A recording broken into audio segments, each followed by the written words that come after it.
Hello, I'm Jeff M. Brown, legal writer with the State Bar of Wisconsin. I'm here today with Stanley Tate, owner of Tate Law. Stanley is a lawyer based in Missouri who helps clients solve their student loan problems. He's going to be one of the plenary speakers at the State Bar of Wisconsin's Solo and Small Firm Conference, which is being held October 27 through 29 at the Kalahari Resort in Wisconsin Dells. Welcome, Stanley. All right, thanks, Jeff. I appreciate it. You bet. So there have been a couple of developments in the last just month or two regarding student loans, the Biden executive order, and a looming end to the pause on payments that was instituted in the wake of the pandemic. Can you talk a little bit about those changes? Yeah, the biggest thing is just that Biden announced that he's going to cancel federal student loans for millions of student loan borrowers, or at least apply some cancellation to their account. And so we're talking about somewhere between $10,000 to $20,000, depending on whether or not you earn below a certain income threshold, 125,000 if you're single, or 250,000 if you file taxes jointly, and you can get up to $20,000 of your loan wiped out. And this is a really broad program that is going to benefit millions of people. And some people will benefit automatically, but others are going to need to apply for it when the application is released sometime in mid-October. And the application is going to be really straightforward, just showing that you meet the income threshold is what to be expected there. But then beyond that, there's still going to be a bunch of people that, yes, 10 to 20,000 knock some of the balance off, but they're still remaining with these balances left over. And so the big question is like, what do you do with those? And that's where the Biden administration has created two other, well, not created, but fixed two other programs to help benefit those borrowers as well. One of them being the public service loan forgiveness waiver, which forgives debts for people who work in the government or a nonprofit job for 10 plus years and make payments on their loans. But then the major one is the change to the repayment plan forgiveness program. And that's where if you make payments based on your income for 20 plus years, the government writes off the remaining balance after that. Now, this program didn't really exist like back in the 90s. It's something that kind of existed in the mid 2000s. And so what they're doing, the Department of Education, is giving people retroactive credit as if they had already been in that program the whole time, but you need to take certain steps to qualify. And that's a lot of what I'm going to go over during my plenary session is these programs and how they affect people, because the narrative is like, oh, $10,000 isn't enough. I still have way more out there. What do I do?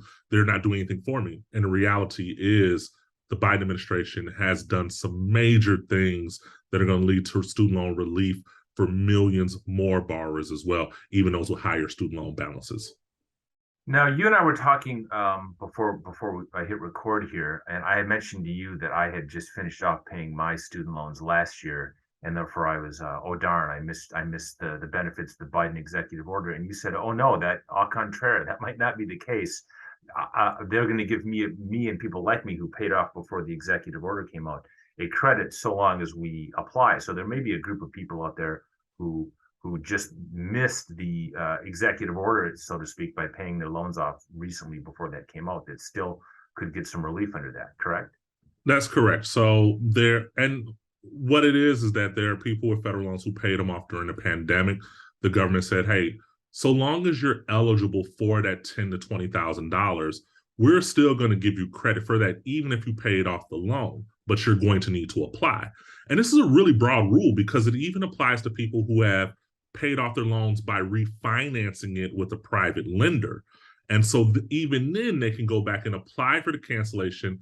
It'll give them a credit for that $10,000, and then they'll get that refund check mailed out to them, which is a really like expansive opportunity to help people out. And it may, you know, as you mentioned, it may put some money in their car budget to get things repaired around the house or something. So, Well, now, and I don't want to get too far afield because I don't want to, steal everything you're going to talk about in the plenary, but I believe, I don't know if it's been filed, but there were some attorneys general who were making noise about suing to stop the Biden executive order, to contest that. Has that happened? What if it makes its way up and they're successful? What happens to all the people who've gotten relief? Should people wait? What are your thoughts on that? well, One, there's still the large question of standing, who actually has standing, who's the injured party here, and it's unclear who that is. Maybe the student loan servicers can point out a loss of income from maintaining borrowers' accounts, possibly, but no action has been involved yet. No action has been filed yet by any state's attorney general. It's just talk right now. There is an interesting paper by this law school student out of the University of Virginia going over the standing issue, and it's pretty convincing that there isn't anyone withstanding. Setting that aside, should you still rush forward with this opportunity? I think yes, because like, what's the worst case scenario is that you apply for it, you get it, and it's taken off of your account, but then later it's reinstated. And I guess you have an emotional harm there from like watching this being jerked around balance wise, but you really haven't suffered a financial harm at that point, at least from how I see it. So I would be in a position like, let's go get the relief that's announced and let the law shake out how it's supposed to. Right. Okay. What are three things that you wish lawyers with student loan problems knew, or what are three things that they should be thinking about? I guess number one, just be clear on what you don't know and go find someone that does know it. Because this is a really complicated area of law. Like, case in point, yesterday I had a conversation with two law school professors who teach administrative and regulatory law at some pretty high level ranking schools. And they were totally confused about their rights under these student loan programs. And so if you don't do this every day, it is really complex. So the first thing is like, know that you don't know it, and it's okay to reach out for help. The second thing is I tell people, don't rely on old information.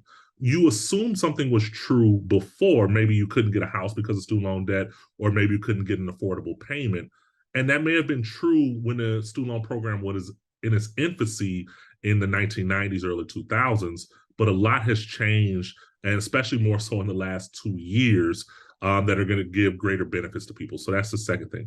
And the third thing is, I don't know if I have a third point other than I think it's, I think I'll rest on the second point, which is just understand that old knowledge can sometimes be harmful here. We have to be looking forward and seeing what new opportunities are out there. How does this, the precedent that was is no longer the case today a lot of times.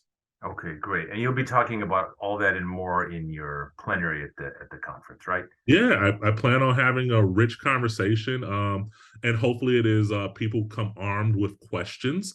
I find that to be more beneficial conversation to have instead of me lecturing about these, just because we all listen with a little bit of our own personal problems or our own clients' problems associated with it. So we're not hearing the general information because we're waiting on the specifics. So I appreciate people that show up with questions, and let's dive into them. And I look forward to a robust conversation. Okay, great. Thank you, Stanley. We'll see you in October at Kalahari. All right, thank you. All right, bye-bye.